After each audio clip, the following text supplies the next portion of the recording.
فرشته مرگ عزرائیل نزد حضرت موسی آمد و همین که چشم حضرت موسی به او افتاد پرسید: برای چه آمده ای؟ آیا برای دیدار با من آمده ای یا قبض روح من؟ عزرائیل گفت: برای قبض روح تو آمدم. حضرت موسی از عزرائیل مهلت خواست تا مادر و خانواده خود را ببیند و با آنها وداع کند. ملک موت گفت: نمیتوانم اجازه بدهم. حضرت موسی گفت: اونقدر مهلت بده تا سجده ای بکنم. عزرائیل او را مهلت داد و حضرت موسی به سجده رفت و گفت: خدایا، ملک موت را امر کن مهلت دهد تا با مادر و خانواده ام وداع کنم. خداوند به عزرائیل امر کرد که قبض روح موسی را به تأخیر انداز تا مادر و خانواده‌اش را ببیند. حضرت موسی نزد مادرش آمد و گفت: مادر، مرا حلال کن، سفری در پیش دارم و آن هم سفر آخرت است. مادرش گریست و با او وداع کرد. پس از آن نزد زن و فرزند خود رفت و با همه آنها وداع کرد. بچه کوچکی داشت که بسیار مورد علاقه‌اش بود. پیراهن حضرت موسی را گرفت و گریه کرد.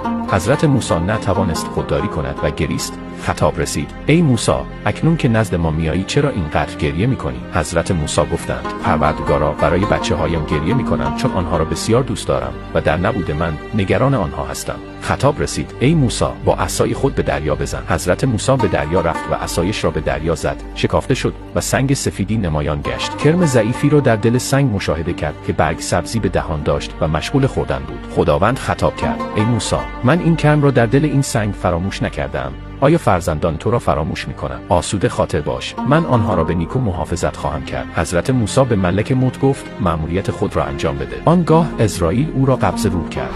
نترس و غمگین مباش، ما تو و خانواده‌ات را نجات خواهیم داد.